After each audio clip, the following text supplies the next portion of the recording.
The views and opinions expressed in this podcast are those of the individual participants and do not necessarily reflect the official position of the host, other guests, or any affiliated entities. Each participant is responsible for their own statements and opinions. Viewer and listener discretion is advised.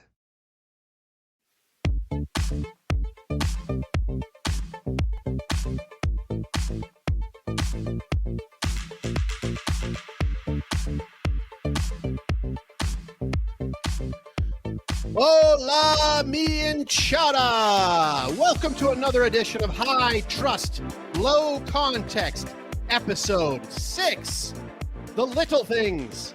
I'm your host, El Chaco, and I've got with me for this episode another awesome guest.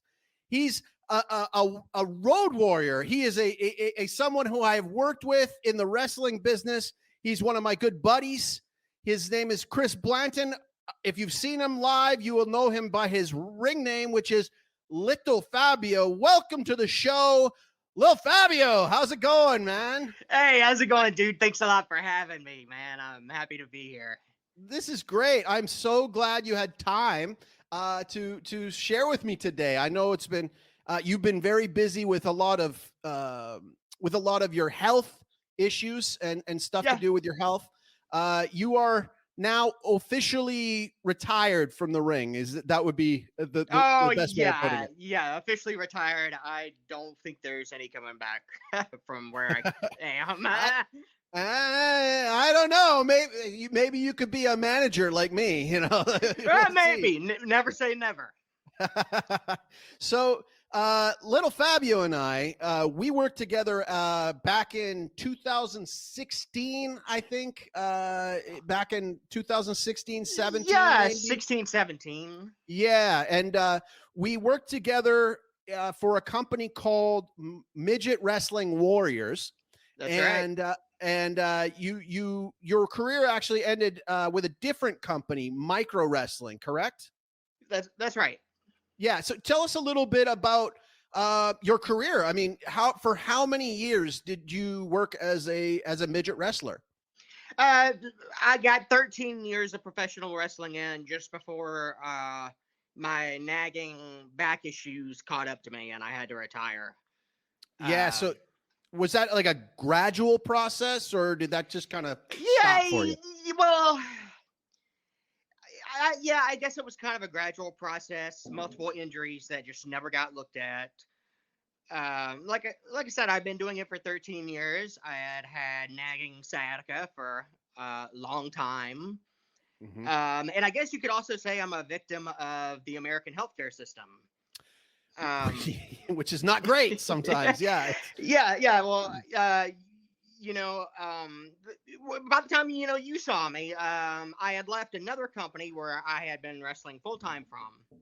So when I was over with the Wrestling Warriors, suddenly I'm not getting enough work, anything like that. I can't afford health insurance, right. Any of that stuff. But anyway, somewhere along the line, I broke my back. Another point, I tore my rotator cuff, and just, my first time up in Canada years ago, I went to work for Atlanta Grand Prix Wrestling in 2012, and we had 28 shows in 30 days in the Maritimes. Ooh. Yeah, brutal tour. And Atlanta Grand Prix is one of the oldest companies. It's one of the oldest promotions in Canada. It's one of the original territories. Mm-hmm. It's ran by the Dupree family. Is that the one? Is that the one which I believe Dino Bravo was working with when he died? I think so. Yeah. He worked there. I mean, Macho Man worked there. Lanny Poffo worked there. The Cuban Assassin.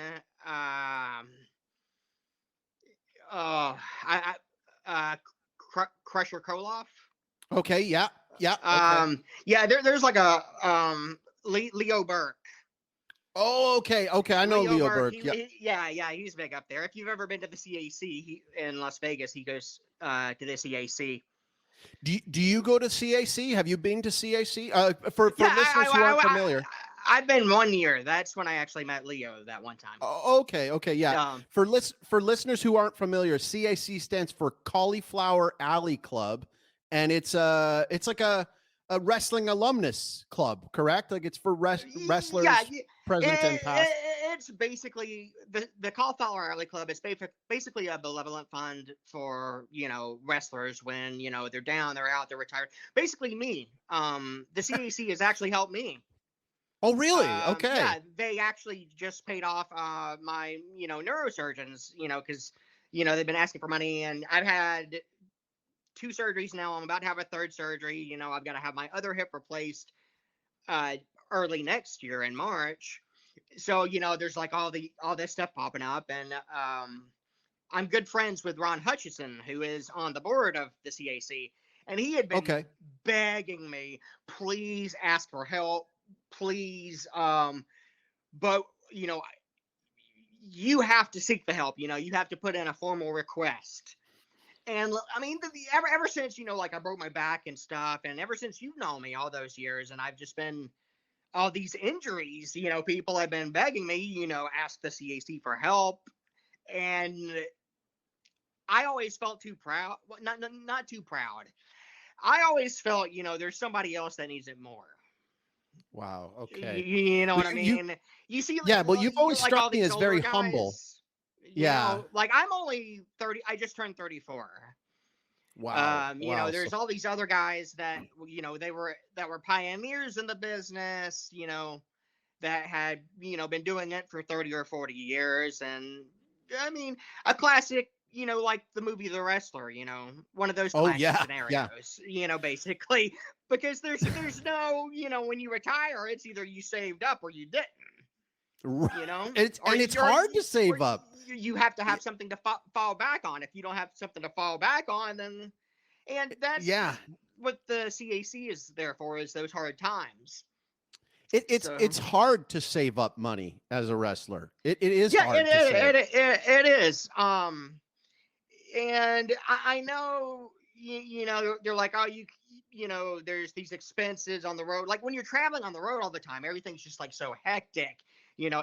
Every flight, every hotel, every gas station, every restaurant, and it's like all this to try to keep, because I mean, you can use, tax deductions and all that kind of stuff, but it's like I tried doing it, and it's just, I end up, with like all this tax receipts just, in a week's time, and like I normally, like when I be touring, I'm on the road for 4 months before I go home. Oh, exactly. And I would only go home for like a week or 2. Well, so when I'm home, I want to rest. I don't want to run errands, Well, the last time we worked together was a Christmas tour. I think we were there right before Christmas in 2016. So now you said you're 34 now, and you retired what, 2 years ago? 2 years ago you retired? Yeah, it was early 2020. It was early last year that I retired. Okay. Yeah, so I had spinal cord surgery May of last year. And so you started wrestling when you were 20, 21, like really young. You were really, something like that. I was in college at the time. Yeah. Okay. So tell me about your start into wrestling. What got you into midget wrestling to begin with? How tell me about the beginning. Well, one of my buddies, he did indie shows. He was an indie wrestler, and I started kind of going to shows with him to show support and all of that. Mm-hmm. And these guys in the business, all these wrestlers, promoters, and stuff. Obviously, you see a little person walk in, dollar signs light up in their Cha-ching. eyes. Yeah, exactly. It's just cha-ching. I mean, and I'm not even kidding you. These promoters will be like, a midget just walked in. I kid you not. Yep, I'm gonna snatch him up and I'll send him your info. Okay. I will say this. I made more money working with the midget wrestlers than I made with any other promotion in my life. Like I've worked with multiple promotions, but with the midgets. They paid me the best, and we drew the best. That's true. Yeah. So you get eyeballed on the way in. He sees a little person walk in, and he goes, "There's the money." Tell me what happened right after that. What happened after? Okay. Oh crap! Sorry, I lost my train of thought. What happened right after what? Yeah. What happened after? Tell me how you went in after. After what? Sorry, dude. Spinal cord injury. I just hit a blip. No problem. I will type it in the. I'll type it in the chat. Here. I'm sorry. That's right. My starts. See, this is what happens with spinal cord injuries. You know, everything gets like a little fuzzy, and then it's just like. Fair enough, man. And Fair enough. the medications. Oh my God! Don't even get me started on that. Okay, I'm back on track now. I am so sorry. No, that's okay, man. We're back on track. Take her home. So I walk in, good-looking little guy, you know, dollar signs lighting up in these promoters' eyes. And, you know, everybody be telling me, dude, you can make some money in this. You know, come in the ring. You know, after the show, they get me in the ring. Come on, take a bump. Try to take a bump. Take a bump. Oh, you see him take that bump? That was good, man. That was good. Yeah. Oh. Throw that bait out there. Yeah. You're a natural, kid. You're a natural. You're good at this. You don't even need to train anymore. Yeah. And well, I mean, I didn't even get that, too much training off the bat. It was kind of like that. Because we started doing that, and I did get training. I got my training for free, actually. Most guys they have to pay. But my training was for free in the back of a country cooking restaurant behind the kitchen. What? Yeah. A good buddy of mine. He worked in WCW, Air Paris. Oh, okay. He tagged with AJ Styles in WCW and very cool. 2000, 2001, in the dying days. Yeah. But Paris worked there as a cook, as well as one of the, promoters that had the dollar signs in his eyes. He was actually the owner. Okay. The promoter on the restaurant, and he had a wrestling ring back behind the kitchen anyway. So I love the United States.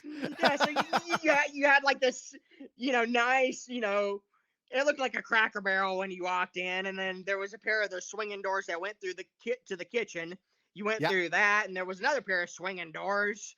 And you got an old time. It just looked like a dark warehouse, with an old wrestling ring in it.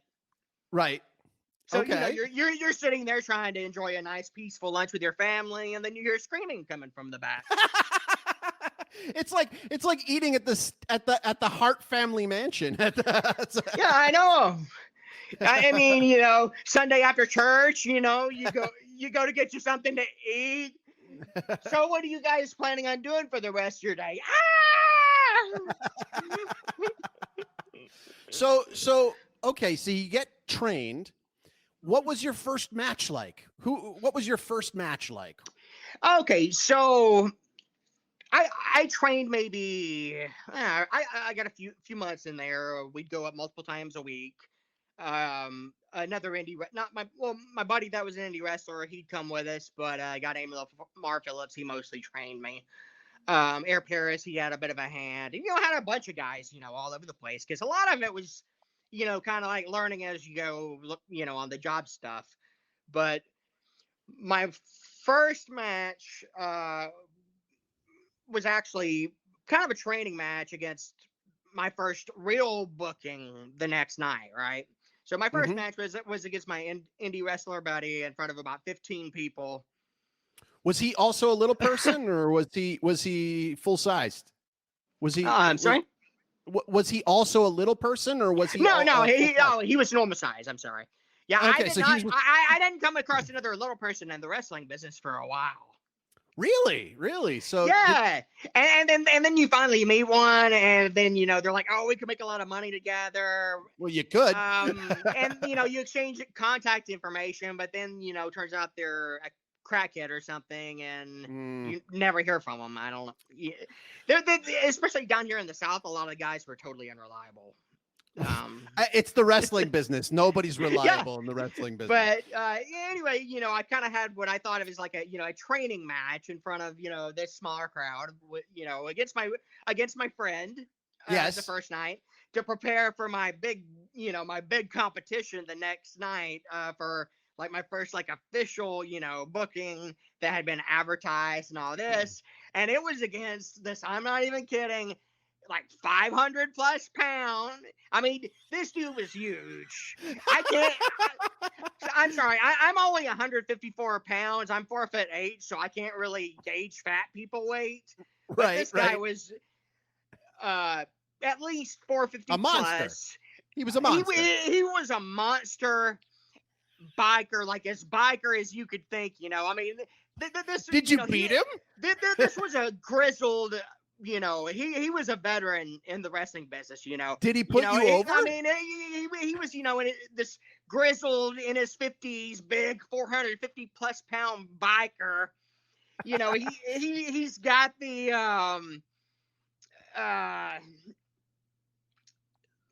come on, what am I thinking? Business in the front, party in the back. A mullet. Yeah, he had a mullet. A mullet. Yeah, he had the mullet and everything. And his name, Skinny Kenny Arden. Great. That's awesome. Did he put you over? Did you win? Yes, I did win the match. It was totally terrifying. I got there and, like I said, the night before I had my first match. I get there, I get in the locker room, I shake Kenny's hand. Obviously, I'm terrified, right? Yeah. I do what I'm told. You're supposed, when you go into the locker room, you're supposed to shake everybody's hand and introduce yourself and all that. It's a common respectful locker room, respectful locker room courtesy. So we meet, we start going over what we want to do, and like I've got a couple of ideas, but I'm letting him, because this is my first time doing any of this, right? So I'm listening to him and everything, and then he stops and he goes, "This ain't your first time, is it?" No, sir. And technically, I was not lying. Fair enough. Now, did you work babyface or heel? Were you the babyface? Oh, dude, I was babyface. I mean, somebody my size, I was adorable. But I'm not gonna pass. I wouldn't pass off as a heel against great big. I worked with you as a heel. We were heels, brother. Now when it comes to people smaller than me, where I've got the advantage, that's when my bad side kind of starts to come out. Fair enough. So when did you find your first midget wrestling company to work with just other midget wrestlers? Yeah, so there are at the time there were basically, I think, two companies out there. There was Micro Championship Wrestling out of Florida that Johnny G had. There was also the Half Pint Brawlers, and then there was Extreme Midget Wrestling out of Texas. Okay. Well, excuse me, they were based out of Oklahoma City at the time. Mm-hmm. The promoter sent me a message, and of course this is like some shady as hell. Messages me, about a sweet deal, good money, coming out for a couple weeks. I'm still in college at the time, but he messaged me about some bookings, and pretty much all over. It was all over the Midwest, Oklahoma, Texas, all over really. And I had 2 weeks off for my spring break. Okay. So I was like, I'm still in school right now, but I've got the spring break off. So I can come out for these dates. I'd never been on a plane before. Any of that. Yeah. So it's like, I just have somebody drop me off at the airport. This is my first time. And, I just do what's on the paper, go where people kind of like point me. I fly halfway across the country to, I got a ticket in my email. I've never met the person or anything, Right. I could be getting abducted. The guy could be trying to like steal me to go work in a chocolate factory. So how did that go? How did it go? The first tour was good? So I fly in. I flew into DFW, and the guys are late, and obviously I'm freaking out because I just flew halfway across the country. Right. But then finally, this old busted van hauling a big trailer pulls up. That sounds familiar. And then out pops like 8 little people. Hey, you Chris? Like, I guess I think you're looking for me. So, okay, I have to So ask then it was like, okay, I guess I got where I needed to go. Yeah. So what was that like for you then? What was that like for you then for the first time to be in a group like a company of all little people? That's very different than being in the back room against a 500-pound monster. Yeah. Oh, yes. Because for a while there, I was only wrestling big guys. Right. Big right. people. I was a baby face the entire time because I wouldn't be able to get over as a heel being just my size. No. Right. So I mostly worked baby, and like I was doing things I didn't even need to be doing because it would have been it was so easy for me to get over just doing the basic stuff that you needed to do. But I wanted to go the extra mile. I didn't want to just be a little person that got by in the business. Just at that time, like Samson, he was doing spots for WWE, but he wasn't doing much like wrestling Samson. and stuff. Yeah, like there wasn't really any guys out there that could work, that were in shape, that were, and I wanted to be that guy. Right. But I was constricted to being, a baby face for the longest time. But just to, because I still wanted to give it my all. And like, I was doing stuff like letting the guy suplex me on concrete. Like every match, it's always like, suplexes on concrete. And because, so here we are. They're going to get so much heat, Yeah. The big guy is for suplexing the little guy on concrete. Oh, absolutely. Or like one of the very first, I actually have to back up a little bit. Sure. To the first match that a majority of my family came to. Oh, okay. And I didn't even know my family was coming to this, but I was booked in a hardcore match. First hardcore match I'd ever had. That's a great one to bring your family to. Yeah, I had never been in a hardcore match. I had never bled. I had never did anything like that. First time. So, yeah, I'm sorry. This is why I have to back up because this is just such a good story. Please share it. Yeah. Okay. First of all, so in wrestling, we have a certain way. Like people outside of the wrestling business, they may mistake the blood as fake blood, right? No, it's real. It's absolutely real. Exactly. Oh, you've got a blood packet hidden somewhere in your trunks, it's just something magically not combusting until you're hiding something, but it ain't blood. Yeah. But anyway, in wrestling, the blood is real. Yeah. And there's 2 ways you can either get that blood. There's the hard way, which is just, boom, boom, boom. Getting it done the hard way, and I mean that in a literal sense. Yeah. And then there is also what we call blading or gigging. Call it the gimmick, whatever. Yep. Which is, you take a little piece of razor blade, you wrap it in your wrist tape. Yep. And then you can hide that little bitty razor blade just about anywhere. Some guys hide it in their wrist tape. Some guys hide it in their mouth. I don't know why they do that. I know. I could not do that. No. No way. And some guys even, I see them hide it like in the band of their trunks, but I would still worry about it like falling down and like. It's bad enough in your wrist. Yeah. I can't imagine like having to work a match and I'm having to worry about a little bitty razor cutting up my butthole in the process. So how did you do it? Did you blade yourself or did you have him blade you? So, well, by this point, I had been in the business for about 8 months, and nobody had ever told me what kind of razor blade to use. I knew the process, but this was like, I feel like I should know this by now, and I'm going to sound stupid if I ask one of the other guys this. Oh no. And by this point, at this time, like I was touring with Ted Allen all the time. Mhm. This was an old grizzled veteran. He worked for Jim Cornette, Smoky Mountain Wrestling. He trained Arn Yeah. Anderson. Oh wow. I had been traveling around with Ted a lot. Well, I'm talking to, so I didn't want to ask anybody, and like I went through multiple different kinds of razors to try to figure out what kind I'm supposed to be using. I bought some disposables, and like I'm trying to cut the razors out of the disposables, that you just shave your face with, and Yeah. like I'm cutting my hands all up, so that didn't come work. on. And I'm like, what do you do? And like I still was like, I'm not gonna ask anybody. But Oh. I was a Boy Scout, right? I'm an Eagle Scout, Okay. and I had a wood carving kit from when I was in Scouts. Oh And no. do you know what an ex facto knife is? Yes.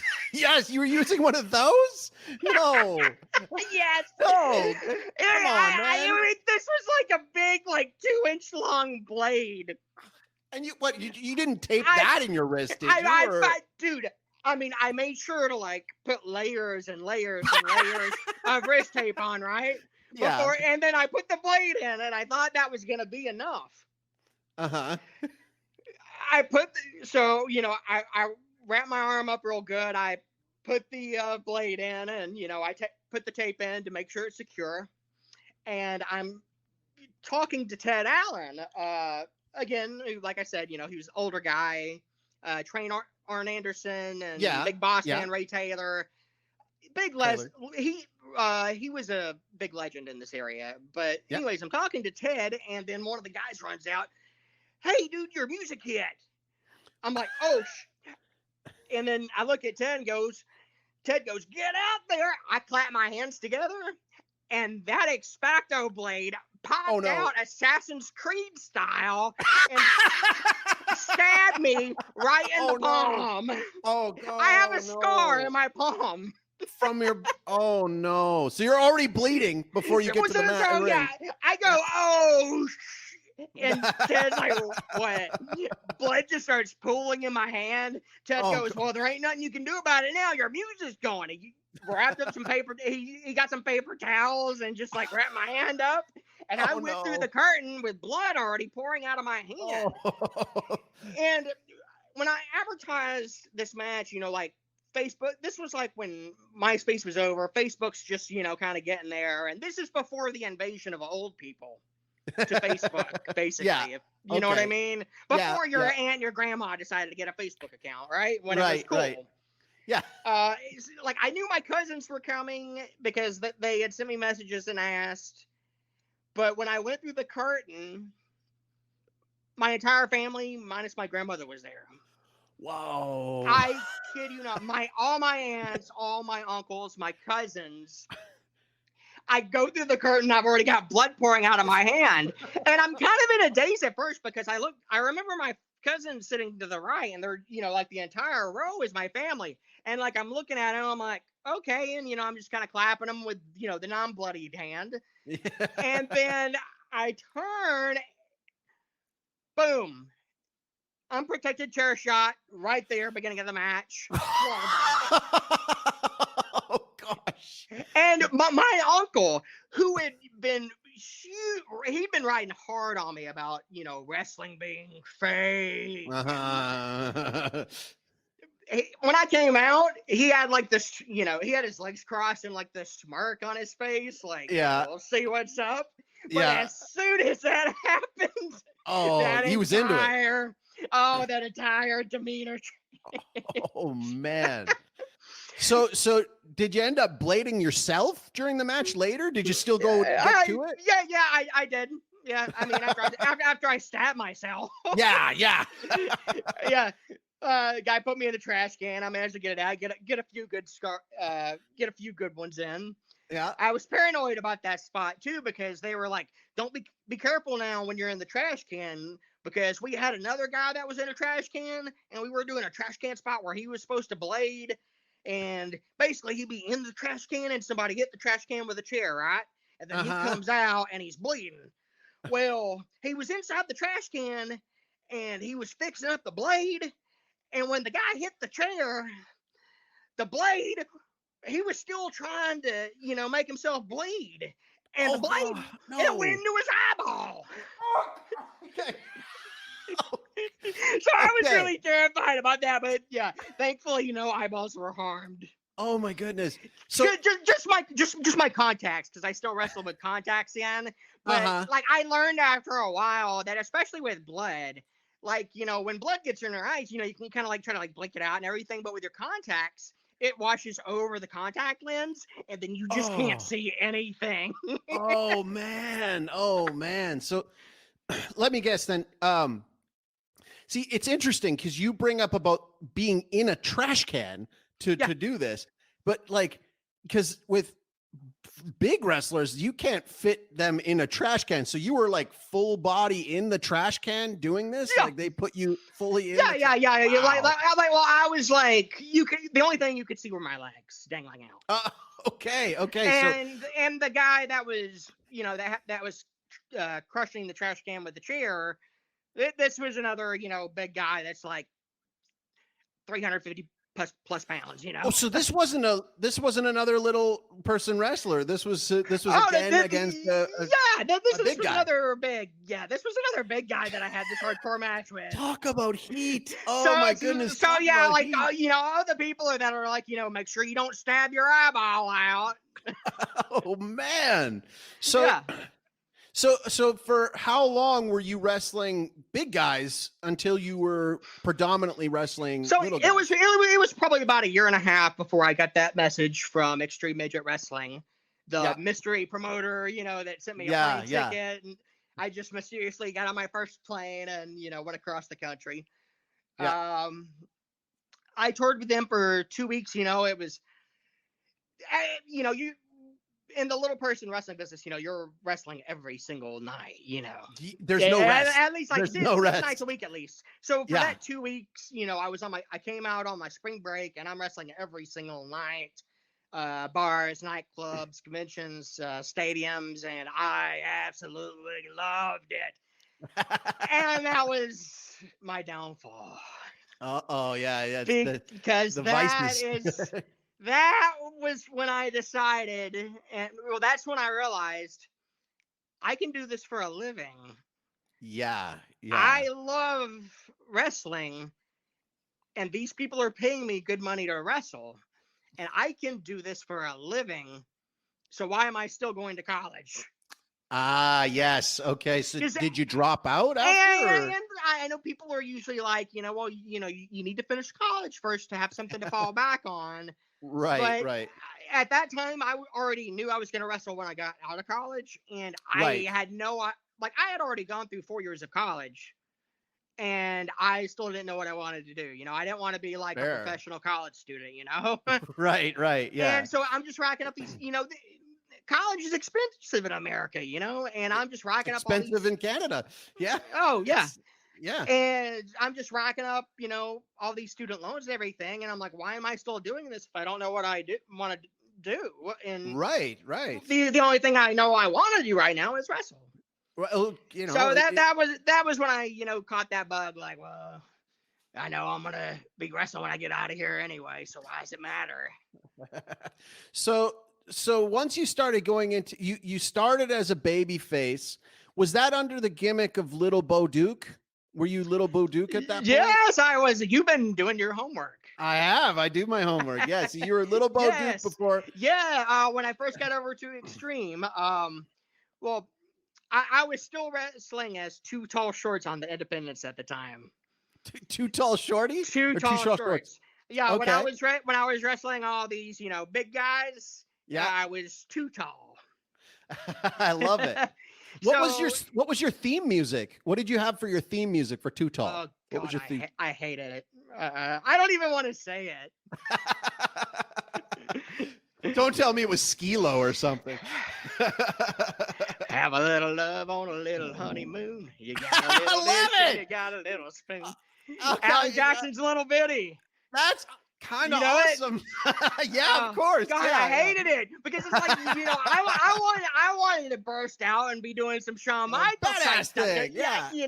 I wanted to power up the crowd, and I'm coming out to "It's All Right to Be a Little Bitty." Yeah, I So, hated it. so as little Bo Duke, then you must have come out to the Dukes of Hazzard theme, right? Yeah. So when I got over to Texas and we were talking about, because I was working around all little people, Yeah. now it was like, okay, we got to change your gimmick up, and it's got to be everybody's got a gimmick, it's got to be extra gimmicky. And Yeah. oh, you're from Georgia, Dukes of Hazzard, perfect. And Okay. I had blonde hair at the time too. I had highlights in my hair. Yeah. So they were like, yeah, Bo Duke, blonde hair, you're from Georgia. And I thought it was, oh my God, so stupid, because Dukes of Hazzard's from after my time. I'm sorry. Dude, you know what I would have done with you? If you're blonde, you had long hair, you're from Georgia. Yeah. Why aren't you little Michael Hayes, little Freebird? I mean, like, why didn't we go with that? That would have made more sense, right? Like a little Freebird, little Michael Hayes. See, and what they ended up making me do is we were at like a Dollar General or something, and somebody found a Confederate towel. Oh, this will go great with your gimmick. And like I mean, I don't want to get like political or anything, but like, I mean, I was brought up in a conservative household and all that. Yep. But like most people, going through college, you kind of go a little bit more, college is where the liberal ideas kind of start seeping in and stuff. Yep. Yeah. A little sensitive. Then people, they kind of, go whichever way they want from there. Right. But it was crap. I lost my train of thought again. No, that's okay. That's okay. So you had the Confederate towel. Oh, that yeah. They gave so you. They're like, okay, yeah, you have to use that. And I'm like, I don't want to use that. No. And I totally get guys, like Tracy Smothers could pull it off. Okay. Yeah. But he was Tracy Smothers. Yeah. But I'm also the person, I'm from Georgia, and like when I was in high school, there's still people wearing these Dixie Outfitter shirts with the Confederate flag on it. And racism is still very much entrenched in, I mean, there's been a lot of progression just since I got out of high school, almost 20 years ago. Right. But, still. It's sensitive. At the time, then, I guess in that aspect, coming from where I was a bit more progressive, though, because I was like, I don't want. No. I don't want to carry that towel around. You're going to get me shot. Well, there's better ways to get heat, and there's better ways to get heat. And you were a baby face, weren't you, as little Bo Duke, or was little Bo Duke a heel? He was a baby face. There was so much we could have done, but there was just like a couple of arrogant guys that had been doing this for however many years, and they, what they said goes, Bookers, man, bookers. So they forced me to use like I said, I'm somebody that like I think the flag should be burned, buried, traitors. Could have been worse. Could have been worse. Slavery, yeah, all that, They could have had you come out in blackface or something. That would have been worse. I did not want to carry this flag or have anything associated with my persona or. Yeah. I mean, Dukes of Hazzard was cool for its time. Okay. Now, for the 80s. No, and for that, no, not so much. So. How long until you changed gimmicks? Until you were able to change it had to wait for those couple arrogant old guys to get out of the business and leave the company, to be honest with you. Oh my God. I remember one of the guys, I know he's not going to be listening to this. His name was Bad Boy Brian. Okay. Of course, you probably never heard of him. Nobody's heard of him. Okay. And it's not I don't want to like target people, but he's trying to call the shots and force people to do stuff. And I've been in the business for 20 years. I was trained by Little Cato. Well, dude, first of all, okay, I'm friends with Little Cato, and he hates when Bad Boy Brian tells people that he trained him. Oh, like, oh my God, I hate it so much. The dude doesn't know what he's talking about. He was never. I mean, it was like that for all the guys. When I got there. Like I said, I get there. There's all these little people around, and everybody's like bald, overweight, like me. bad they're all, horrible dental issues. And like I said, I wanted to be, this guy with the body, the hair. I wanted to be that first guy, that first little person wrestler, that was not just a little person wrestler. I wanted to be a professional wrestler that just happened to be a little person. Right, right. And yeah, it's just like all these older guys and everything when I first got in, and literally the only thing they do are body slams and suplexes. Those are the only bumps, body slams and suplexes. And Bad Boy B, I had to work him on one of those tours where I was out for spring break. I had to work Bad Boy Brian the whole time, and oh god. Oh, I lost you. Oh, there you are. There you're back. I remember I sat down with him because I wanted to change up one of the spots. He had all these spots that he wanted to call, and he wanted to start out every single match where just, immediately he gets on the top rope, does something. I get up on the top rope. I do something. He comes up behind me, gives me a low blow straight off the bat, Heel. What a heel. Just like the most basic of basic stuff. And I'm like, can we like add on to can we do something where like I insult you a little bit to like, why are you going straight for like a low blow and me being down at the very beginning of the match? Right, right. That's not. And the guy, he did not like that. And there was another spot where I would, he'd give me a drop toe and I would take a face bump. He would get on my back like a horsey ride. He would stick his finger in my butt crack. Oh no! And then wipe it underneath my nose. Every night it made me nauseous. I was gonna throw up. I told him I didn't want to do that spot. I told him I don't want to do that spot anymore either. That's a violation. We have to take that spot out. Yeah. He's like, oh, what is this? No, but people love that spot. I'm like, no, you love that spot. Yeah. It's like, I've been doing this for 20 years. I'm like, yeah, so you can. I can't change it up. Well, are you saying I don't know ring psychology? I'm like, no, I'm not saying that. Oh, would you tell a veteran of the business of 20 years how to, run a match? Would you tell Shawn Michaels how to? Because he knew it. You, sir, are not Shawn Michaels. He knew Shawn Michaels was my guy, right?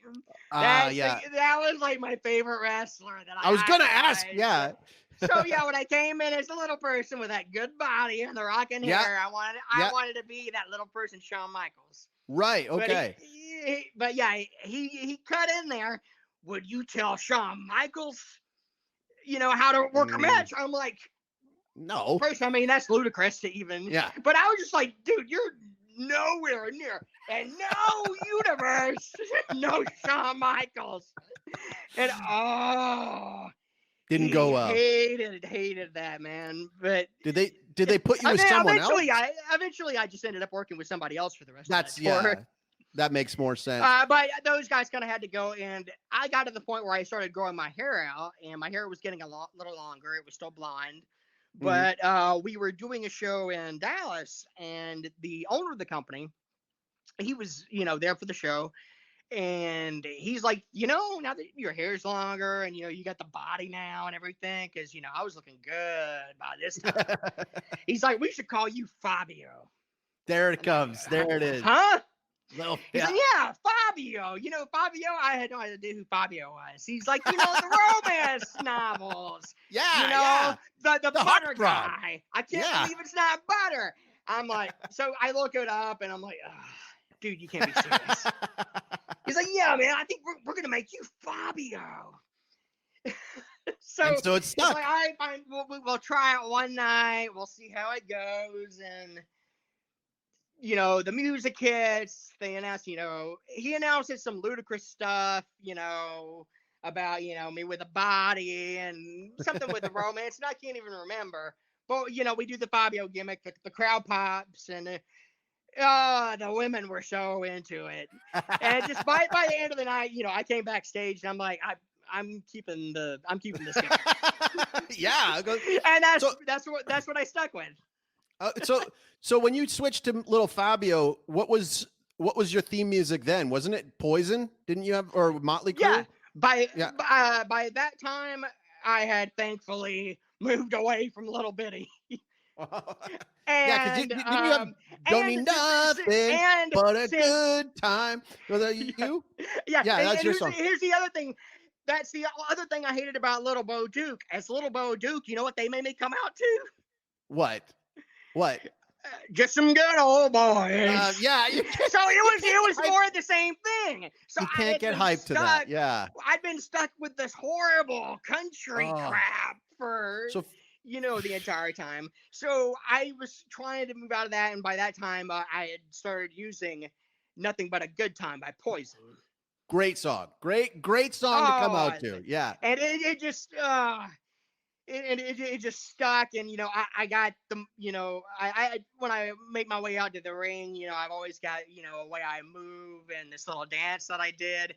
Yeah. And I didn't even get it. Irritates me because I didn't even get it perfected until a couple years ago when I was started working for Micro.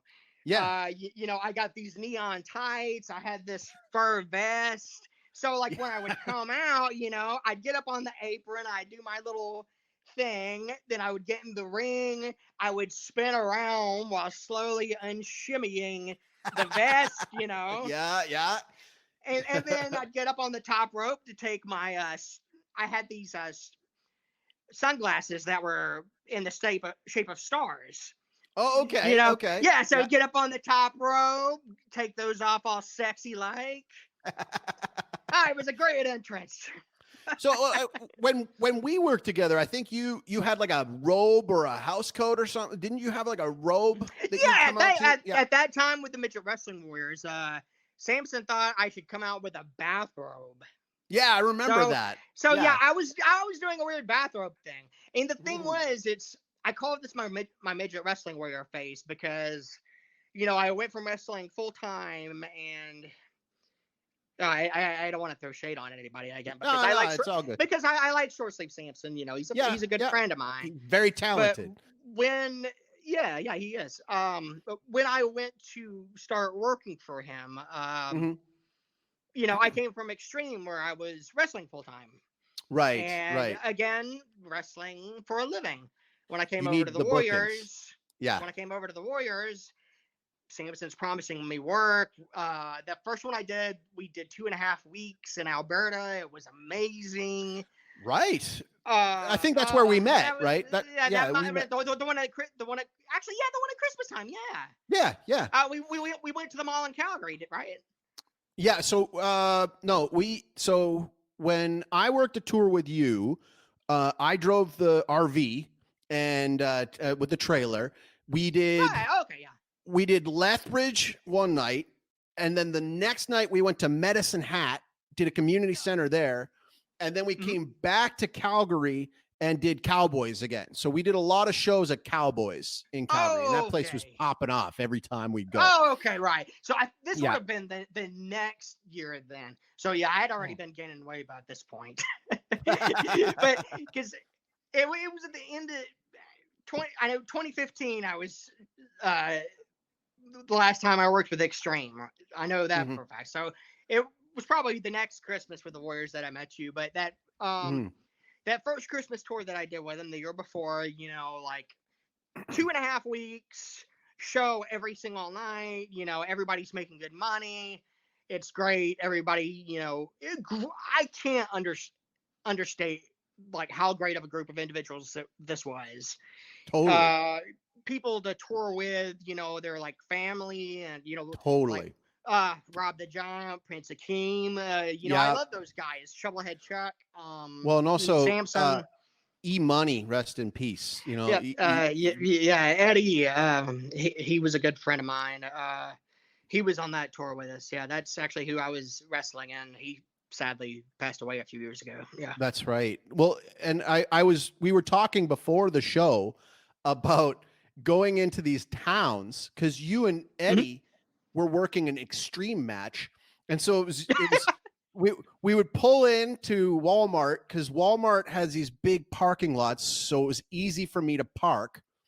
Right. And I'll never forget it because I'm 6 feet tall. I'm tall, and walking with a group of little people into Walmart, going and buying like plastic candy canes and plastic, stuff for you guys to hit each other with, and, and like, and it was funny because it's like, as a group together, you guys already draw a lot of attention, right? There's a lot of attention on you, but then it's like little person, and then me, and then little person.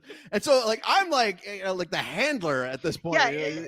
And then people are just going to start coming up to you because, and asking questions because they're going to assume that you own us or something. Yeah. Like I'm like, hey, are these your little people? Yeah, it's just like I'm Willy Wonka, and you guys are my Oompa Loompas.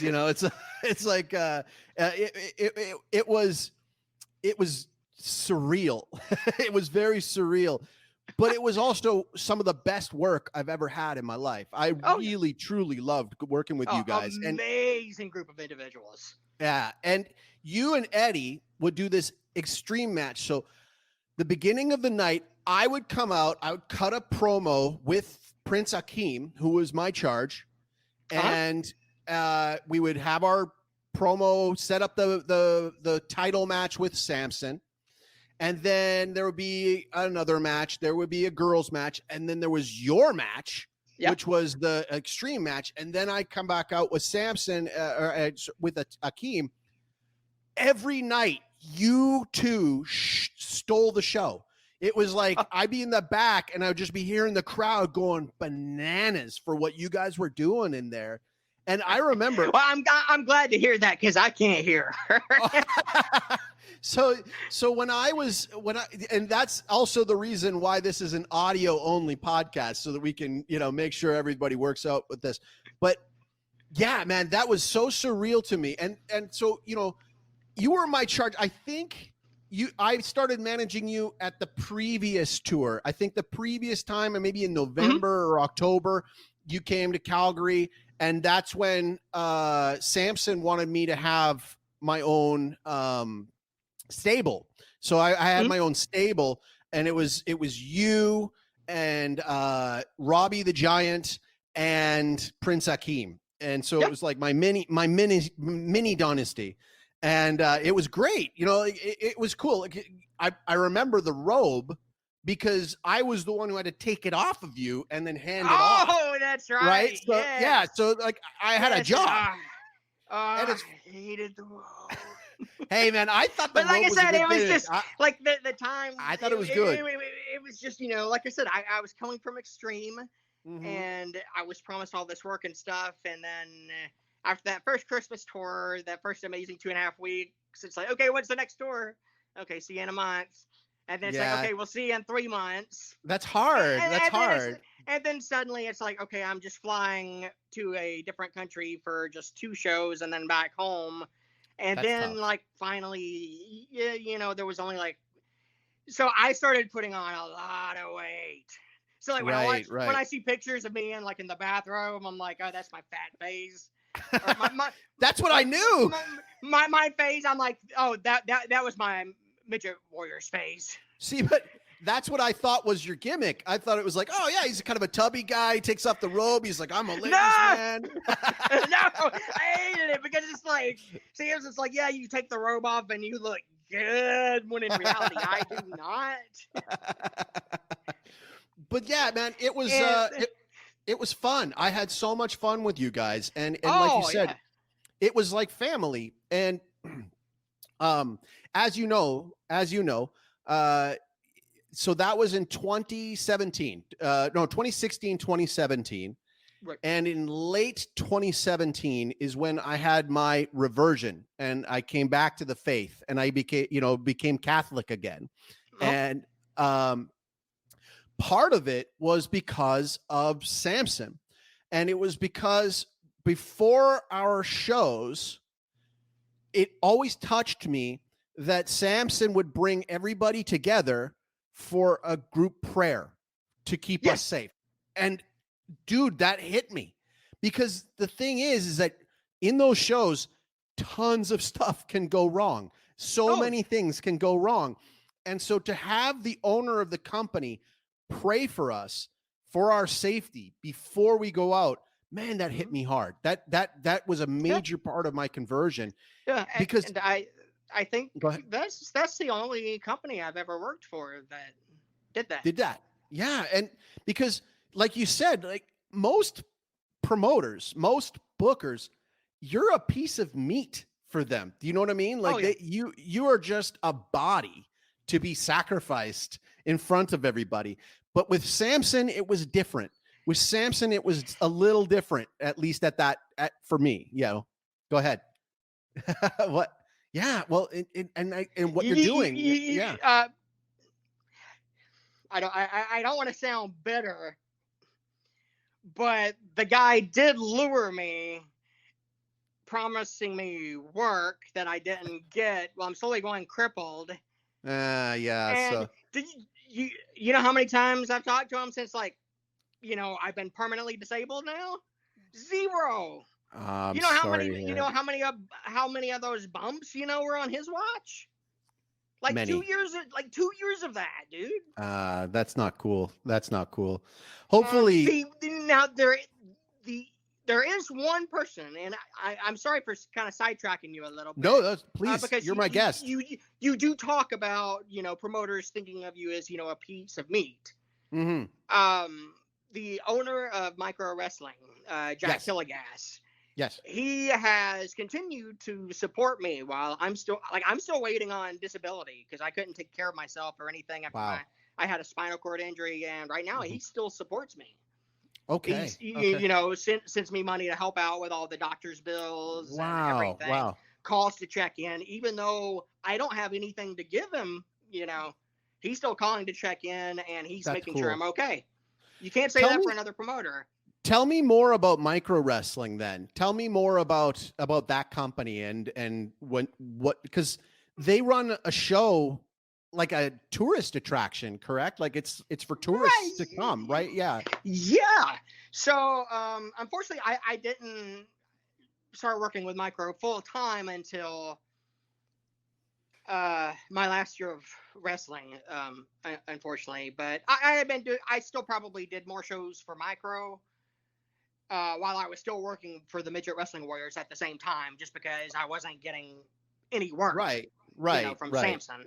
I was getting booked for Micro more. But once I wasn't getting those bookings from Samson, that he had been promising and everything, obviously, okay, I've got no health insurance, I've got no income, I've got nothing.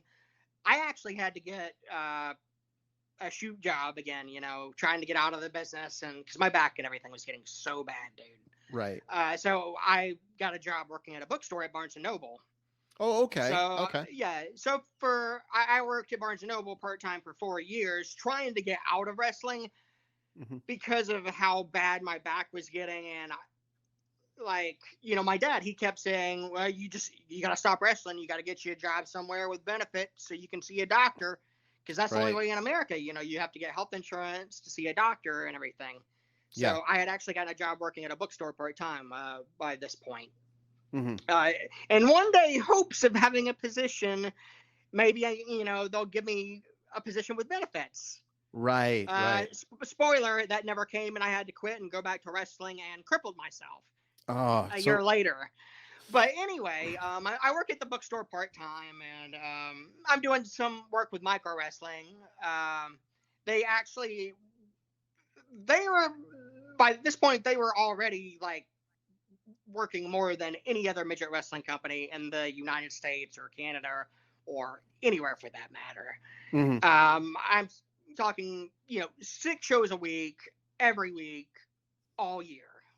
Wow. Wow. Insane. And Jack, the owner of the company, he had been trying for years to get me to come work for him. I would come out and do these shows probably 2-3 times a month. Okay. Like I said, I was still getting more work from them than I was Samson, and I was still able to keep my job at the bookstore. Okay. So and I would do the shows for him and everything, and he would love my matches and be like, "Oh, dude, please! oh, you got to come work for me full time. And I'm like, dude, I can't. My back is so bad. And he's like, dude, if anything ever happens, I'll take care of you. I promise. And just for years, he was every time I'd see him, so when are you going to come work for me? And then, he's getting bigger and bigger. And then he finally got his own building in this tourist town. It's a huge tourist town. And it's in here in Tennessee, the United right? States. It's in Tennessee. It's you know who Dolly Parton is? Yeah, of course. Her hometown, Pigeon Forge, Tennessee. It's a huge tourist attraction now, but it's where she's from. Okay. Pigeon Forge and Gatlinburg, Tennessee, right up the mountain. Okay. Is Dollywood near there now, or is Dollywood there now? Or doesn't she have a thing called Dollywood? Yeah. Dollywood's there. It's a big amusement park. Okay. Amusement park. Yeah. So yeah. When she built that there, it kind of instantly became a big tourist spot in the South. Okay. And now there's like all kinds of stuff.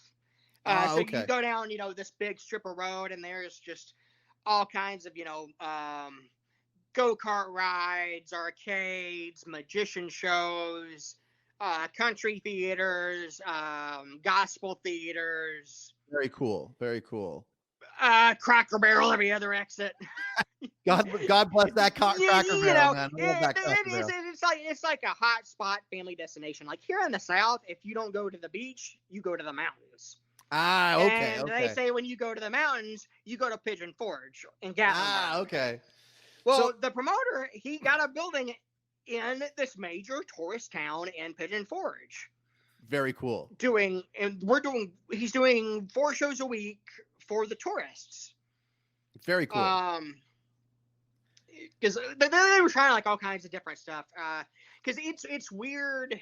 First, touring all over, that's one thing, right? Because you just have to book the shows, plan your routes, and everything like that. Having a building in one place and putting on a show every single day, that is cool. It's a totally different animal.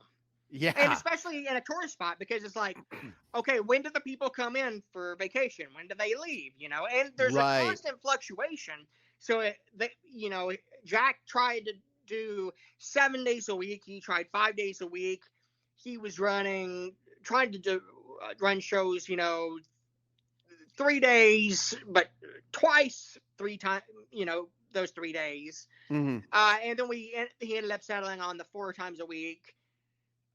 So, for the tourists, and then the other 2 days of the week, so the guys would have an extra day off. We would be on the road in the surrounding areas. Okay. So you would be in Pigeon Forge for 4 days, and then you would do road shows for 2 days, have 1 day to rest your body up, and then you're back at the building for 4 more days and starting the cycle over. So no wonder your back is messed up. Yeah, that's So well, at the time, like he got the building, and he's like, oh, it's nice, right? He shows me like he's got like a big. I mean, you walk by the building, it looks so nice. You've just got like this giant building. It's got micro wrestling at the top. Oh my god! Awesome. Oh, you could just see it, man. It's so. My buddy went. He went. My old co-host went. You sent me a picture. He went.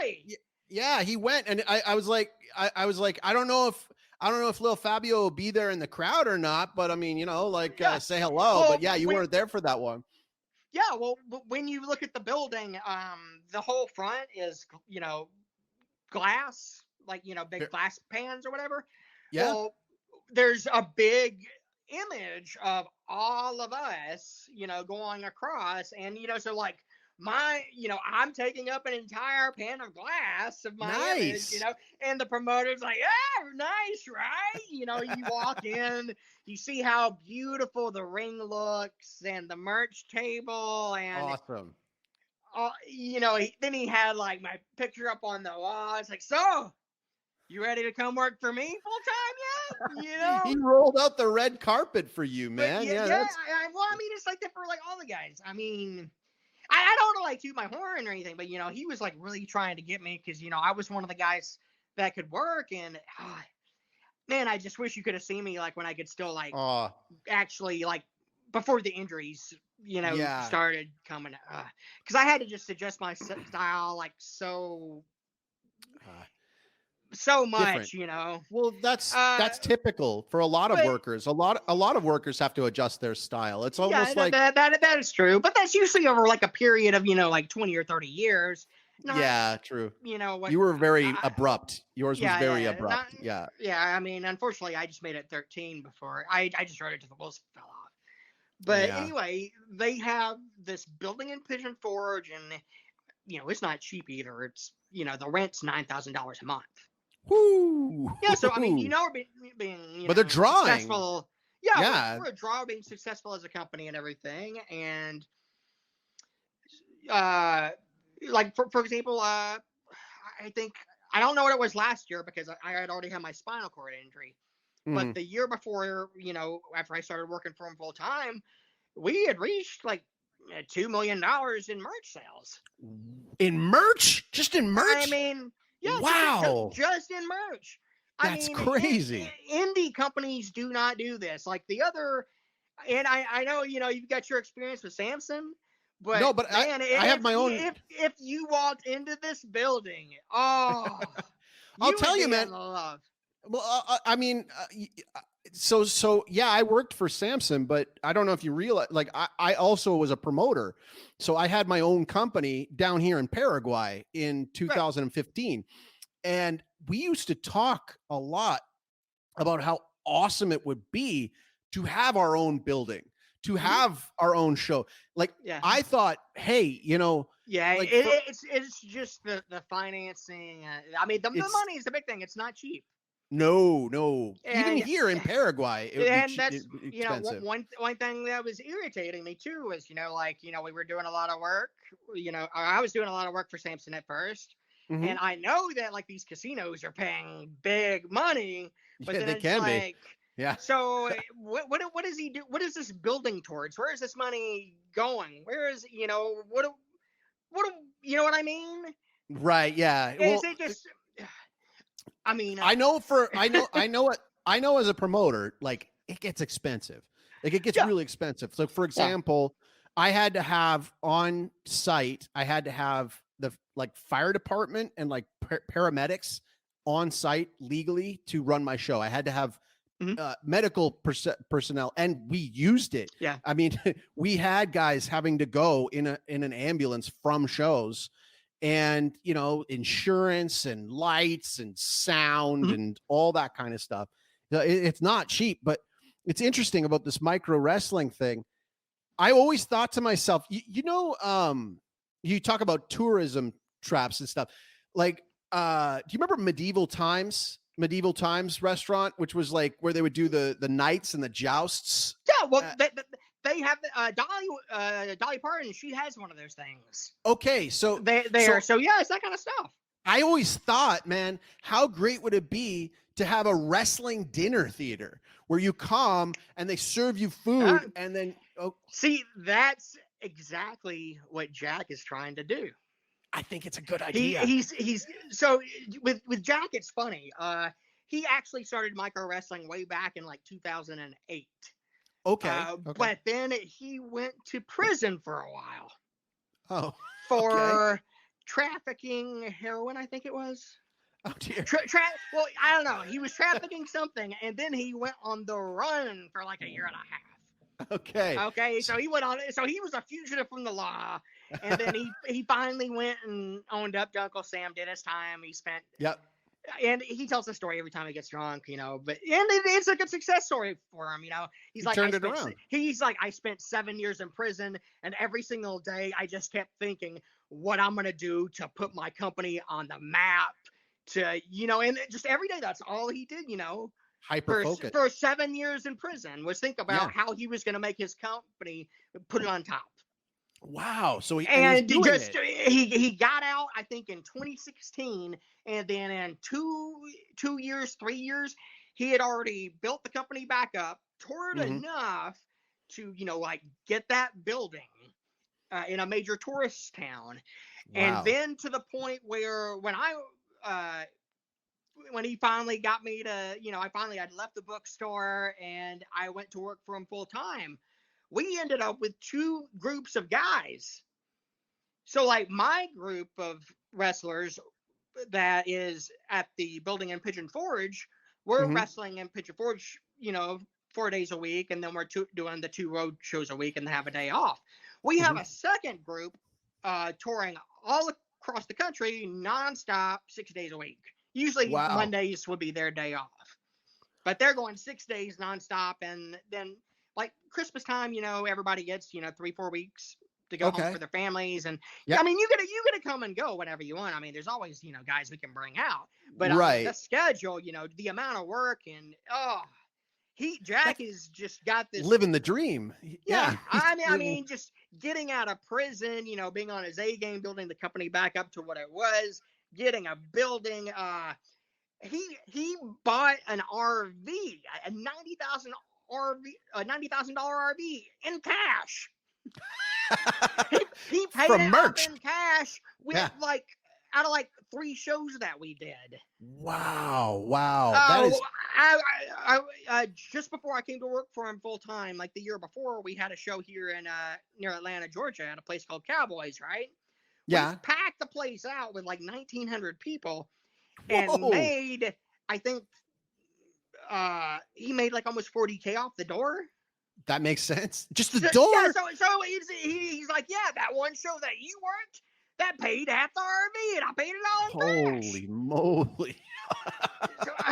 So it's like he just constantly just kept evolving. He gets out of prison, he gets the RV, then he gets the building, then he has 2 groups, and you know what the next step is now? The dinner theater. Well, actually, that is what he's been working up to. Is he wants to build. He doesn't want to rent a building anymore. He wants to build his own own building. it.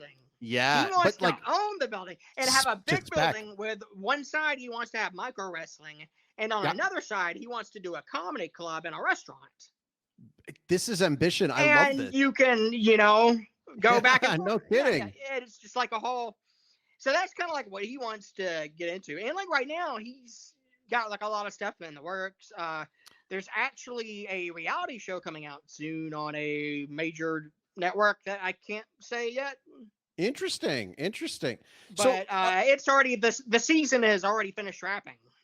Fantastic. So is Jack also like a worker? Is he a little person worker as well, or is he?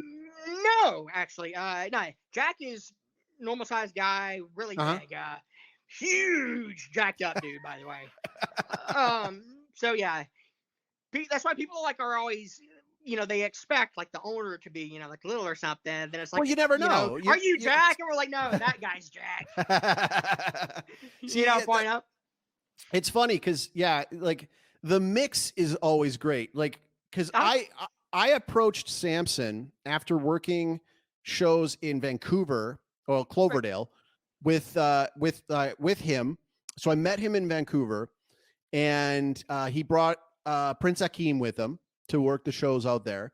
We hit it off, and I was living in Vancouver, but I was moving back to Calgary, and we stayed in touch. And I said to him, I was like, hey, maybe you might want to think about I can draw a lot of heat. I'm a heat magnet as a manager. I get heat. Great.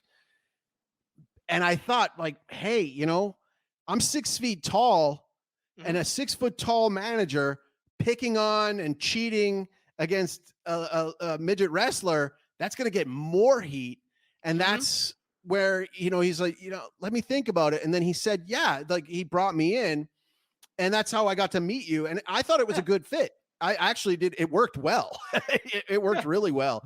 And so, I can see where the mix is, but it always blows my mind how big a draw a little person match is. It's because we talk in wrestling about spectacle. So for example, when Andre the Giant would come to town, he would be a big draw. Andre the Giant was a spectacle. Yeah. But with midget wrestling, that too is a spectacle. A lot of people have seen wrestling matches, but have never seen a midget wrestling match ever. And this is actually where I when people would ask me, like, do you think midget wrestling is derogatory, or people are coming just to make fun of you, or because I always get asked that question a lot. Well, there's a lot of jokes. Yeah. The What humor I plays always into it. come back with is, I think of it as I love professional wrestling. There was nothing else, like once I got that bug, there was nothing else I wanted to do with my life. Right. So that's, by the spinal cord injury sucks. Yeah. But I thought of it as, I love wrestling, and I didn't used to watch, like, I didn't even watch wrestling until high school. Oh, really? Because, okay. like, yeah, my dad, he liked amateur wrestling. He was an amateur wrestler in high school, and then he coached high school wrestling and stuff. Right, totally different animal. So when it came to professional wrestling, we don't talk about that around my dad, So it wasn't until high school, like when my buddy that I had the match with, kind of wrote me into it. And so for me, it was kind of like, I love wrestling, and this is my opportunity to show, to kind of get people to watch wrestling when otherwise they would never in a million years even give it a chance. You know what I mean? Right. It's a gateway. Yeah. Yeah. It's a gatekeeper. Yeah. Well, and it's interesting because when I worked with you, because I had my brother come to some shows in Calgary, my brother came. And he was blown away. He said, "Man, these guys are really talented." I was like, "I know. This is wrestling. This is real wrestling. This is really good stuff." And it, because I grew up watching wrestling in the 80s and the 90s, and in WrestleMania 3, favorite period. It's the best. It's the best. Like, because yes, and like I said, I'm a late bloomer. I didn't start watching wrestling until high school. Okay, when I started watching wrestling, the DX reunion in like 2006. Oh, wow. When they've got the feud, with the McMahons and the Spirit Squad and all that. Yeah. The funny gimmicks and stuff. I'd see that, and my buddy be watching it, and interesting. And I got roped into it. But my favorite periods to watch, even then, having not been exposed to it, my favorite wrestling is from the late 80s to early 90s. The golden era. Yeah. I thought that was the perfect blend of it still being treated as a legitimate competition between two people and a sport. Absolutely. It was just, before there wasn't you had your high spots, but there wasn't too many high spots. And more psychology. Everything meant more. Yeah, and the gimmicks were brighter, bigger, more comic. Okay. Maybe that's one thing that didn't age that well with some of the gimmicks. Yes, but so for example, the first midget wrestling I ever saw was WrestleMania 3. So King Kong Bundy with two midget wrestlers versus Hillbilly Jim and two midget wrestlers. And the heat that King Kong Bundy got for attacking a midget wrestler, I think it was Little Tokyo or Haiti Kid. Tokyo, Lord Littlebrook. Haiti Kid. What was it? The Haiti Kid. Who was it that had the Native American gimmick? I think it was the Haiti Kid. I'm not sure. I'll have to look it up, but Little Beaver. I don't think he was in Little Beaver. Little Beaver. Okay. Yeah, Little Beaver's who I was thinking. Okay. Which again, actually, I asked you before the show, is it Little Fabio or Little Fabio? And you said it's Little Fabio, right? Like it's not Little. It depends on who you ask. Like if you Google my name, and you're gonna have multiple things pop up. So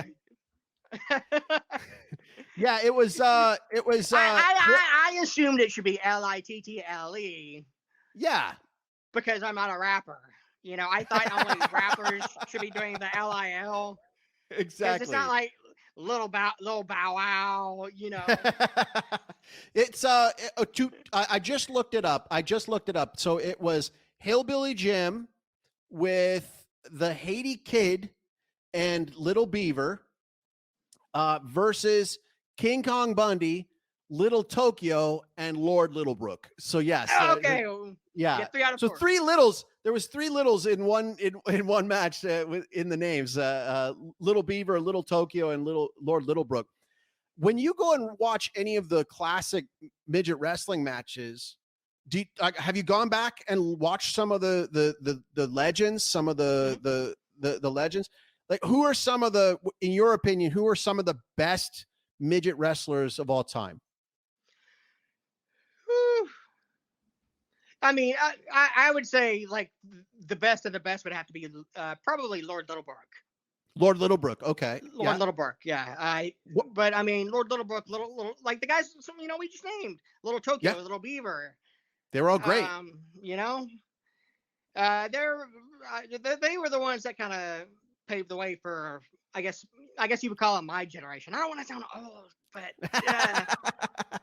but because like I don't want to think of it as like my generation, because like Lord Littlebrook, he had 2 sons that became wrestlers.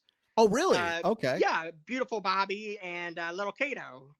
Oh, okay. So, Little Kato, who trained Bad Brown. Yes, Little Kato. That's why he was name dropping him. Oh, okay. He wanted people to know it was Lord Littlebrook's son that trained him. Right. So he had 2, Beautiful Bobby and Kato.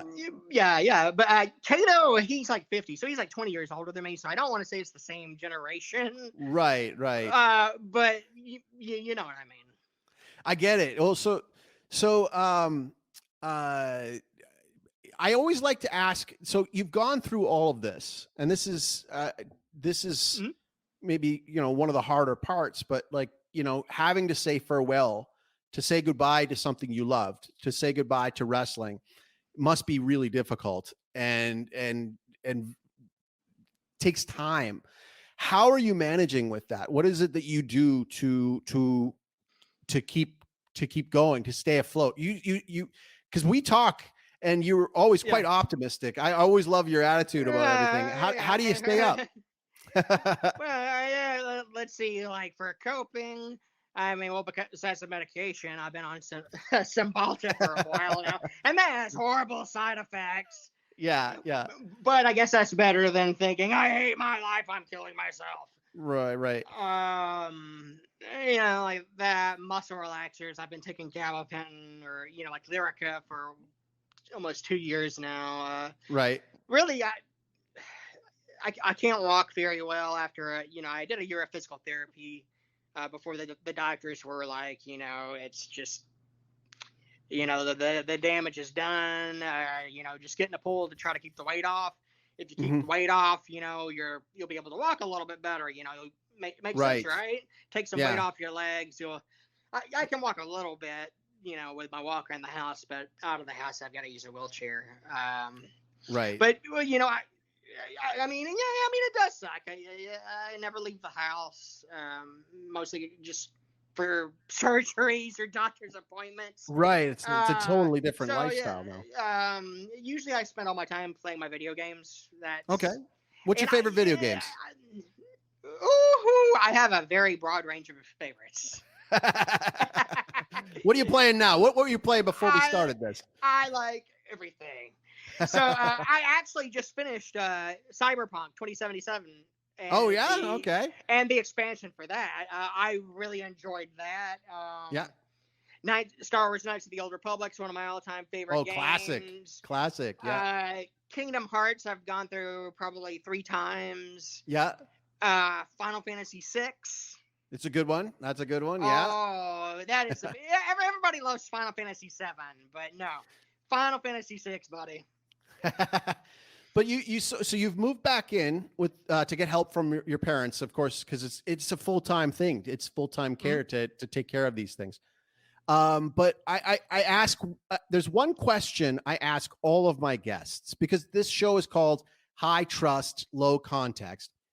My question is, at this stage in your life where you are, who and or what do you still trust? Who do you trust these days?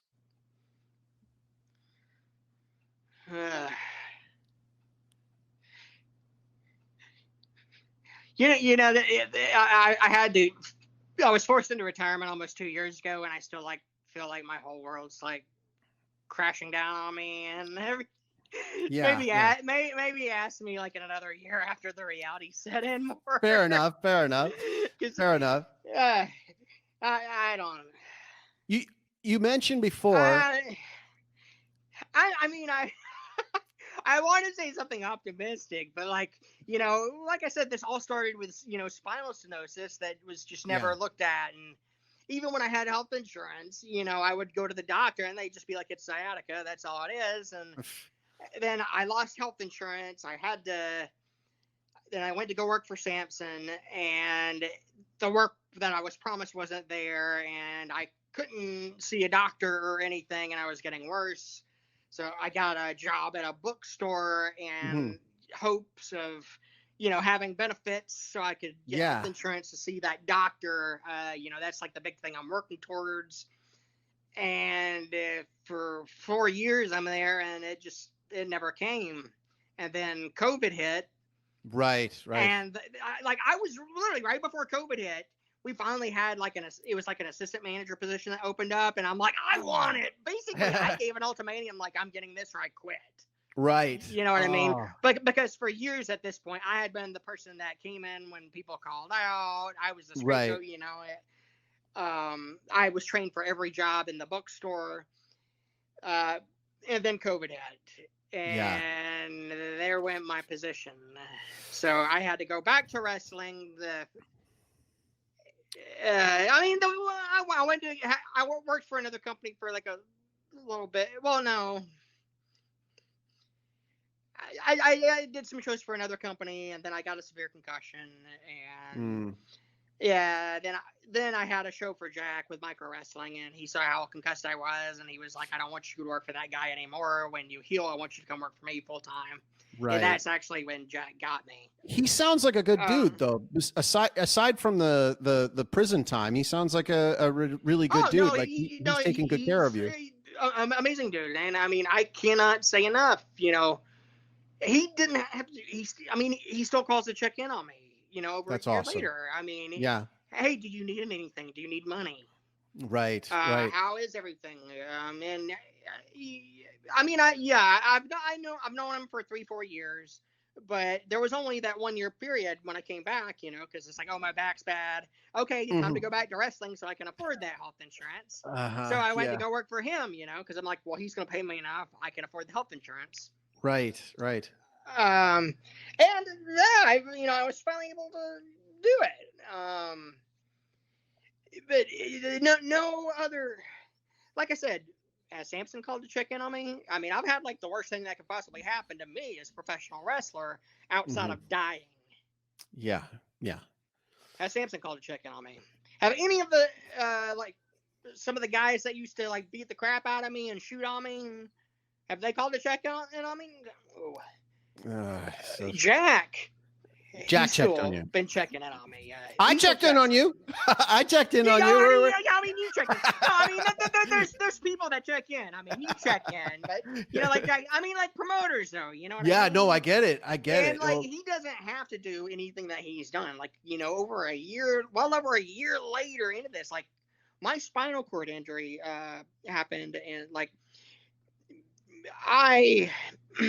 so it was getting bad. I had the severe concussion. He saw how out of it I was. He's like, please, I don't want you working for that guy anymore. Take some time off. If you need money or anything, let me know when you come back. Come work for me full time, And I had been putting it off, because for years, I told you, he has been like, please come work for me full time. I'll make it worth your while. I promise I'll take care of you. And I was just like, no, I can't go full time anymore. My back's bad. Back can't take it. But this time I finally did, and I got a good year out of it. We were wrestling 6 days a week. There were times when, there was times, my back was so bad that I couldn't wrestle, and if I couldn't wrestle, then they had me referee. Right. Towards the end there, which was, I guess, fast forward, I came to work for him April 2021 is when I started working for him full time, so I'm wrestling 4 times a week. I'm working 6 days a week for him. We're touring we're doing Pigeon Forge, Yeah. so I'm doing both all over the place, and that's a lot on the body. Mm-hmm. Dude, Um, even refereeing is hard on the body. oh, it is. It is. Yeah. And see, so that's another thing I'm about to get to is like, there were of course times, because my back was getting so bad that I wouldn't be able to wrestle because I was barely walking. Yeah. And the guys, it wouldn't be like me saying like, "Hey, I need to take the night off," because my back hurts. It would be Right. the guys like, "Dude, you don't need to wrestle, man. You're not, you know what I mean? You're not in good Yeah. shape." Yeah. So it was more the concern of the others so if I couldn't wrestle, then I would referee. If I couldn't referee, then I would sell merch. Okay. But for the majority of the time, they're like I was a wrestler. Like when it came to the shows at our building in Pigeon Forge, no matter what, I had to be wrestling those 4 days a week. It's an addiction. I could get by like when we have road shows the other 2 days of the week that we're working. I could get by on just selling merch maybe. Right. But when we're at the building though, I You had gotta an itch. be wrestling. Yeah, I've got a match or 2 matches really. What about there would be a battle royale at the end of the night, before sending you wanted everybody on home that. happy. Yeah. So so I did that. I did that for a year, and then January of last year, January 2022, I finally can afford Got health the insurance surgery. because you have to get it like in the periods for open enrollment, for the Obamacare stuff. Okay. So I finally get the health insurance, and I'm immediately trying to get paired with a doctor, and they actually usually the way health insurance works in the States is like they basically tell you what doctor you can see. Right. They choose your doctor. So first they sent me one doctor that they paired me with one doctor, and then that doctor, when I called their office, they didn't accept my health insurance. Oh. So I had to get paired with another doctor, and then that doctor, he was moving from Louisiana. So it was taking him a little bit to, move his residency up. And I wasn't going to be able to get an appointment with him until February the 20th. I saw him on February 20th, finally. I said, "Hey, something's wrong. I've got all these red flag issues." Because by this point, I already had lost feeling in my butt and my groin, on top of, the back pain that I've been suffering from for so long, Right. Yeah. And he's like, "Yeah, these are red flags." And by this point, I was still wrestling, but I was only wrestling in Pigeon Forge, like I was saying. I was wrestling those 4 days a week, and then I was barely, but those other 2 days, I was just doing merch because I could barely walk by this point. And Right. You're when contributing. when I did have a match, it's almost like my legs were almost on a timer, and I could feel my legs almost giving out. Like I had to tell the guy I'm wrestling, my legs are about to go. Like almost like, I can't feel my legs. I'm paraplegic, just. I would tell him, "Dude, I'm about to lose my legs. We have to finish now." And we got to go home. We have to go home. Yeah. So I'm telling him, these are like my red flags. Because he's like, "Yes, I agree. We need to get you an MRI." He tried to set up an MRI. My health insurance company said no. They wanted me to do physical therapy first, even with these red flag emergency symptoms. Jeez. So I did 3.5 weeks of physical therapy, and my physical therapist, he was a doctor of physical therapy or whatever. He's like above a regular physical therapist. You know what Expert. I mean? Yeah. And he was, he was writing up reports that he was sending to my doctor. Well, in January, or no, it wasn't in January. March. Anyway, I'm on the road, and I'm in Ohio on the road. I'm with Jack and one of our girls. We're going to all these different conventions to sell our show and stuff for the month of January. Because, my back was like bad. So actually no, I would have been missing. I would have been on the road with the guys, and I would have been selling merch. He called me. I was in Ohio, and he's like, "Dude, you need to go to the ER." I got a report from the physical therapist, and these are some major red flags. I'm like, yeah, I told you. And he's like, you need to go to the ER. And I'm like, well, I haven't had an accident in a while, and by accident I mean I hadn't pooped myself. I'm like, it hasn't happened in a few weeks. So, but he's like, fine, but if it happens again, then you go. I'm like, okay.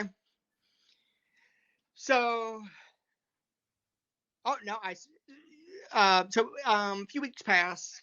We're back in Pigeon Forge. We're at the building, and I had another accident the night before. Got up for work the next day. I'm like, oh joy. I went about my day. I did the show. After the show, I drove myself to Knoxville and said, my doctor demanded I come up here and said I'm supposed to demand emergency MRI, and said that you guys can't turn me away if I told you my doctor said, So they did the so they did the MRI, and they get me out and they take me back in a wheelchair and they bring me out. And after they get me out of the machine in the wheelchair, I look back to the technician and I'm like, it's a herniated disc in it. It's got to be a herniated disc. He's like, oh, you got some herniations there. I'm like, I knew it. I'm like, is there stenosis? Or he's like, I'm going to let you talk to the doctor. And, I'm like, oh, God, that's not good. When they're like, you need to hear this from the doctor, Yeah. So the doctor comes in and, I'm like, so what is it? And he's like, yeah, so you're in really bad shape. 4, 5 of your discs are severely herniated. You have severe foraminal stenosis, severe central canal stenosis. You've got all kinds of arthritis. Basically, you're going paralyzed from the waist down, and if we don't do surgery soon, you're going to have permanent damage. So I'm like, so that is what's happening. I'm going paralyzed. I'm turning into a paraplegic. So they're like, yeah. And at that point, the big concern is something called Cauda-Equina syndrome. Okay. Which Cauda-Equina syndrome, it's something, it's very, very rare, but it's a case where 2 or more discs in your lumbar are become severely compressed and compromise your the bottom of your spinal cord. Okay. So because your spinal cord, it actually, like your actual spinal cord, it ends like halfway down your back. Okay. Okay. Down your spinal column, down your spinal column, right? Yeah. And then after that, it's just like a free-flowing sack, basically, with the nerves, the bundle of nerves that go down to your legs, your groin, everything from the waist down, and everything. It comes out like from there. That's why it's Latin for horse's tail. Okay. That's why. That's why it's called Cauda-Equina, because it looks like a horse's tail on an MRI. Okay. Yeah. Okay. Gotcha. Yeah, so it comes down, and then when you see that, that's your Cauda-Equina. But once Cauda-Equina sets in, normally you have it's an emergency situation that you only have up to 24 hours on the onset of symptoms before you risk permanent damage. Did you guys catch it in time? Or all the way to full paraplegia. Wow. Okay. At the ER, at first, that was our big debate. Is it Cauda-Equina? Because I was having the accidents, and one of the last big red flags is incontinence. Right. Okay, so it's like incontinence, that's the big red flag. I don't have any feeling in my groin or my butt. That's another big red flag. But they decided that I wasn't incontinent yet. Since I wasn't fully incontinent, it wasn't Cauda-Equina. Okay. But basically, like, I had gotten into I wouldn't say an argument with the ER doctor, but we were talking about like dribbling and, you know, how your Accidents. bladder works Yeah. and stuff. Yeah. Because I was complaining about my bladder leaking and how I couldn't get it to turn off like it's supposed to. And Right. he's like, that may be normal-ish, you know, not cauda equina. You know what I mean? And Yeah. I'm like, no, I think this might be cauda equina. But anyway, they're like, okay, cauda equina. And so they shoot me up with morphine and everything. They give me all kinds of drugs. They're going to do emergency surgery. And then I'm like, hey, I think I have to pee. Oh, that's good news. Okay, so do you mind if we take an ultrasound right now of your bladder before, you know, and then we'll take one after you go to the bathroom, assuming you go, make sure you emptied your bladder. Okay. Basically, it was the perfect test for them because in their minds it was if I could empty my bladder, then it wasn't cauda equina, so Right. it wasn't an emergency medical To rule it out. yet. Yes. Yet, Okay. right? You know. Okay. Yeah. So I pee. They did the ultrasound again. I guess I emptied my bladder because they sent me home all jacked up on morphine. Doctors, man. Doctors, man. I mean, I had to go back to Pigeon 4. No, jeez. But they were like, okay, so we're not going to do surgery tonight, but you need to meet with somebody in our office in the next few days. Mm-hmm. You know, because that surgery, it's got to be soon. Yeah. Well, that next few days ended up being, it was like 2 weeks before we got the actual appointment. Okay. That's when I met with them, and then that's when they're like, yeah, so you got five herniated discs, you got the severe stenosis, you got this, and this, so we're gonna have to do all these different kinds of surgeries and stuff. And you know, right up front, I'm like, so am I gonna be still fully functioning and everything again after the surgery? And they're like, yeah, you'll be able to do most things still. You'll be able to. I'm like, so I'll be able to, you know, like run, lift weights. Will I still be able to be active? And the guy's like, the doctor, he's like, well, like I like lifting weights. I had the surgery, one of the surgeries that you're getting, and like I like lifting weights. I just can't lift like as much weight now. And I'm thinking like, well, that completely defeats the point if you can't lift heavy. Yeah. You know, but I'm like, okay, I'm beating around the bush here. The big question is, will I still be able to wrestle? And they said no. Right. It's straight off. You know, you're never gonna wrestle again. It's just they said like you got to understand there's so much damage just that has to be cleaned out. It's that they said basically the wrestling aged my body up like 30 years. No kidding. Oh, so you know, like I've got the body of like a 65-year-old person, which is crazy considering just the year before all this, I was doing stunt work for HBO, and I bumped in a boxing ring for Danny McBride for 5 hours. Oh my goodness. Oh, so you can imagine my back bumping in a boxing ring for 5 hours. Oh man. Well, anyway, they gave me the bad news. Mm-hmm. Of course, I had already stopped wrestling for a couple weeks by this point because it was getting hard to walk. And those last couple matches, you know, somebody else had to take my tights off for me and help me get my pants on, get my shoes on, and all that. But you know, they give me the news, and obviously that's like devastating. But it's like, okay, so we're gonna have to have surgery soon. Somebody's gonna call you about the surgery date. Mm-hmm. Okay, so I leave the hospital and I call Jack immediately, you know, because we assume, you know, I have the surgery, I can still wrestle. Like, even at no point in my mind did I think my back was so bad that, you know, this is going to be it. I thought I'm finally going to be able to see a doctor. I'm finally going to be able to get my back fixed, and I'm going to be able to wrestle again like I used to. And I'm going to be able to show these guys how I used to be able to go and beat the odds. Yeah, you wanted to beat the odds and overcome. I called him on the way back, and I'm like, you know, it's not good. I'm not gonna lie. I burst out. I'm getting teary. Well, I understand, man. That's huge. Yeah. I mean, when it's your life, you know. Yeah, absolutely. I called them and I'm like, yeah, man, this is not good. I'm going paralyzed, and they said I'll never wrestle again, and I'm freaking out. And Jack's just like, he's trying to calm me down. He's like, calm down, don't worry about that. Just get the surgery. Just Yeah. do what the doctors tell you. Just get the surgery. And the doctors, they can't predict the future. Who says, people you can always make a comeback.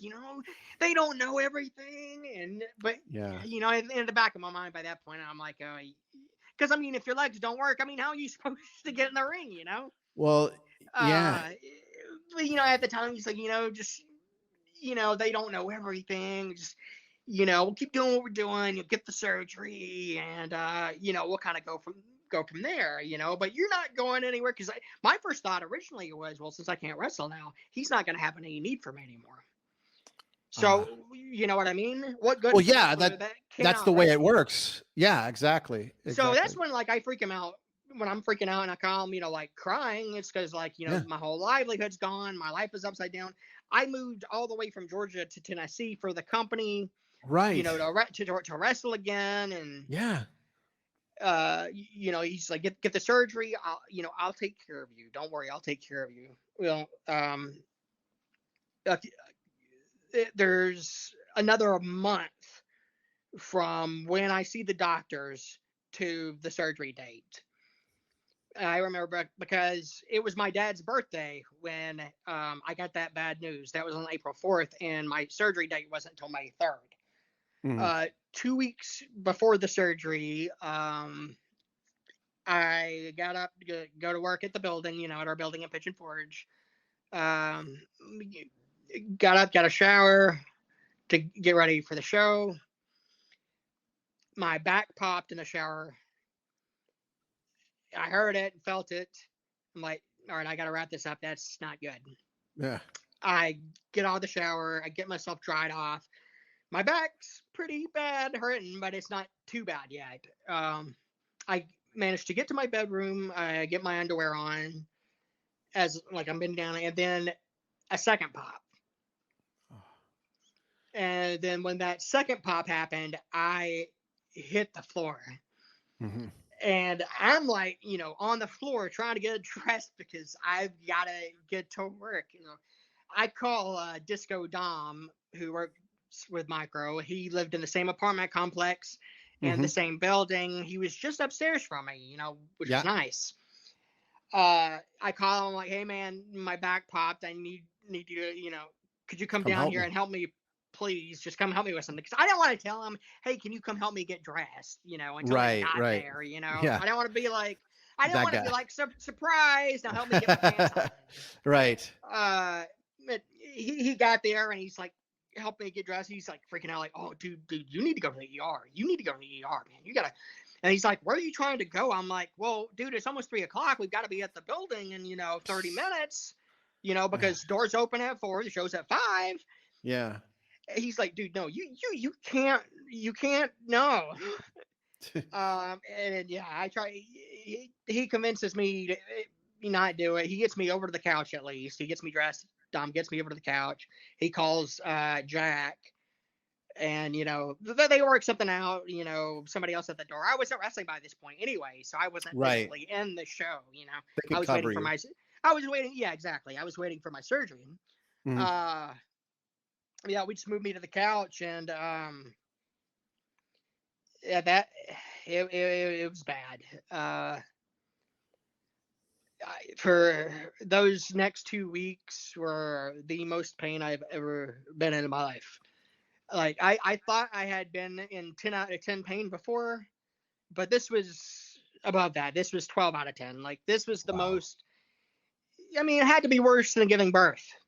Oof. I don't want to make it a competition, but right. When your nerves are what's attached to your brain and telling how everything else is supposed to feel, I'm gonna think the nerves are it's gonna hurt worse than anything else. Yeah. But I just remember for 2 weeks, just the pain was so bad I was audibly screaming, and my legs would be stuck out in front of me, and my legs just shaking. And I would have periods where, I'd start screaming and they would shake. Yeah. And then the contractions would kind of just like stop. But Oh.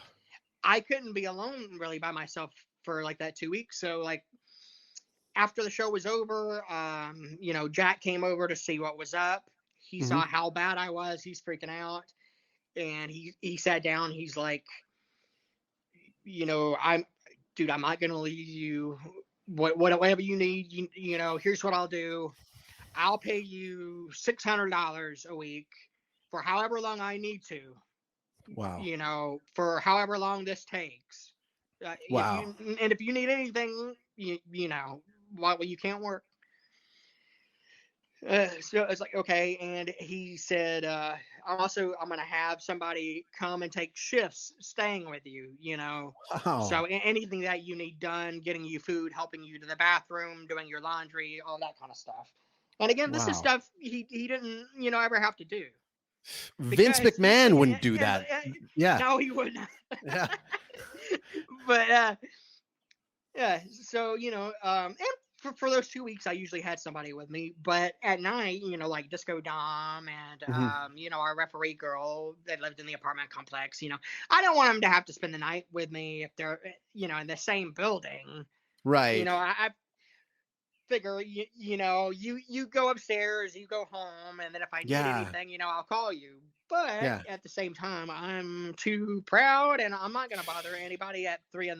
to take me to the bathroom.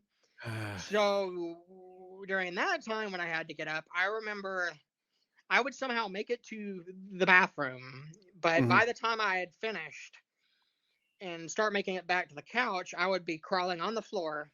Oh. And I just remember by the time I would get to the couch, because like I said, I was in so much pain, I'd have to reach up to grab a couch pillow or a couch cushion, bring it down, put it in my mouth, to have something to bite into, so I could then lift myself back up onto the couch. Oh, man. So, and that's what I had to, and then that's what I had to go through for 2 weeks. So I might have some kind of PTSD from that. Well, yeah. I mean, that's So brutal, it's just man. like been like a whole thing. But th- then of course surgery day came and everything, and by the time a couple days before the surgery, my dad had finally got up there to take care of me. So because the guys, they actually had to go on the road. Like that Right. yeah, They still had work to do. that next week, that first week after my back popped, the guys were all there, but then they all had to go on the road and they were gone. Right. I couldn't rely on them.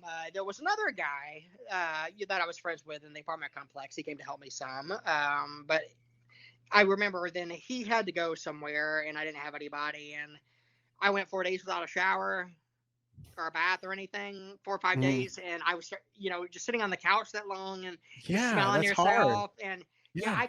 I called Jack, and he called Bree and her parents.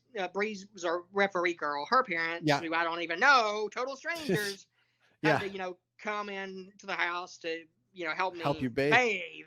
Yeah. And then eventually my Oh, dad man. got there. But by the time by the time it was surgery day, my right leg was dragging. I had no feeling in my. Well, I lacked a lot of feeling in both legs, but Mhm. my right leg was like the worst. I had like foot drop. My leg was Yeah. dragging. And I had tried going to the bathroom and couldn't go. And I could just feel it. Just felt like my bladder's like swelling up, and I'm like, well, if I'm not in Cataquina, I am now. Right. Right. Uh, and then on May 3rd, we finally had the surgery. So Any improvement since the surgery? Is it any improvement? it's there has been improvement from where I was, obviously, Mhm.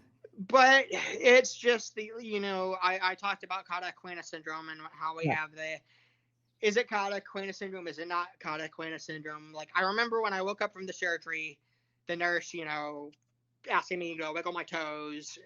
And, I was able to do it a little bit. And, Mhm. she's like, can you feel that? I'm like, yeah, I can feel that. And at first, I think they thought the surgery was a success.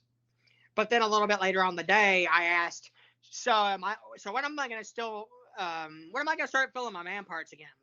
Yeah. And then that's when they're like, oh, okay, that ain't right. So So, are you and scheduled? then Yeah. that night, the night nurse, in my surgery, there was a complication. I had two basically at my L4, L5 area. It was my spinal cord was completely squished because the stenosis, everything was so tight. So when the doctor had tried to had sawed the bone and tried to pop it off, it caused two tears in my dural sac, which is that sac that holds all the fluid, cerebral spinal fluid, and the nerves and your spinal cord and everything. There were two ribs in that, and so those had to be sewn up because cerebral spinal fluid leaks are really serious because you can get meningitis and die like really quickly. So they were like, we sewed this up, but you have to lay down totally flat for the first 24 hours. All your pain meds have to be through IV for the first 24 hours because we can't have you sitting up at all. Wow. Or you could die. Let us know if you have a headache or anything like that. Yeah. Well, the night nurse came in at 7:00 that first night after the surgery. Propped you up? Tried to give me like 6 pills, 6 pills at one time. And I'm like, they told me earlier that IV? It's supposed to be IV. And she's like, no, you wouldn't be the first person. You could take these. She tried to get out of, I guess, having to go to different rooms, during the night. So she tried to give me all my pain medicines at one time. Obviously, not being a nurse. That's not smart. Not being a nurse that's worked, with like spine patients or brain operated patients or, any of those like high risk procedures, Man, oh man. So she was bad everywhere. Like, you wouldn't be the first. So she gives me all those pills. By midnight, everything had worn off, and I woke up in screaming pain again. So all the pain meds gone, and nurses coming in because they can all hear me screaming from the entire floor of the hospital. They can't give me any pain medicine because the other nurse gave me all the pain medicine already. So they try to pick me up. Somebody thought it was a good idea to try to physically pick me up to put a big bag of ice underneath me. So there was, so like that whole thing was not. But it was just a whole rough process. But I'm better than I was. Well, so but, there is some damage that I'm stuck with. I want to check back in with you at a future date if you're okay with it. I would love to chat with you again as this process goes. But man, I know that it's such a fascinating story to me. A lot of this hits very close to home. As I've told you before, like a member in my family can no longer walk, and has had to deal with the loss of that. And it's a big thing. It's a big thing. Yeah, I mean, it really is, especially like. I mean, you basically, you're like, oh, okay, I'm going to do this. I mean, what would a doctor do if they trained, in medicine, went and did 6 to 8 years of school, and then suddenly something happened, and then they're like, oh, you can't, practice anymore. Like Dr. Strange. Dr. Strange. Yeah. Yeah, Well, it's because it's interesting because. And what did he do? Exactly. See, because my story, I'll be very quick about it, but like my story, I used to play baseball. Baseball was my sport, and I played at a very high level of baseball. And I found out in high school that even though I had potential scholarships lined up to play baseball, and it was my dream. I was going to be a baseball player. I worked as a bat boy for a professional baseball team. I played baseball all my life. I knew everything about the sport. Yep. And it was in high school that the surgeon told me, because I was having arm problems, that they looked at it. They said to me, "You're never going to throw a baseball again." I was a pitcher, and I found that out at 17. And so at the age of 17, all of a sudden my dream was gone. Like I couldn't do it. But you got 13 years in the business, and mine was taken out beforehand. So I had to adjust and change everything. Yeah. Everything, like, what am I going to do for school? What am I going to do for everything? Yeah. I mean, it's just like your entire being, basically. Yeah. It was my personality, everything. So but like now I'm like, I don't know what to do with myself since I'm not Fabio anymore. Like I said, I just sit here. I never leave the house. I play my games, and it's got to be very, it can't be games where there's a lot of pausing in it or like a lot of slow moments, because I can't get to where, I can't stop and start thinking about stuff, basically. You know what I mean? I have to try to try to keep myself busy constantly so I don't think about the situation that I'm in. No kidding. Or anything like that. Yeah. Well, I want to thank you very much for coming and sharing your stories with us. And yeah, man, I had fun. And as I told you before, my family, we pray for you nightly. You're in our rosary prayers.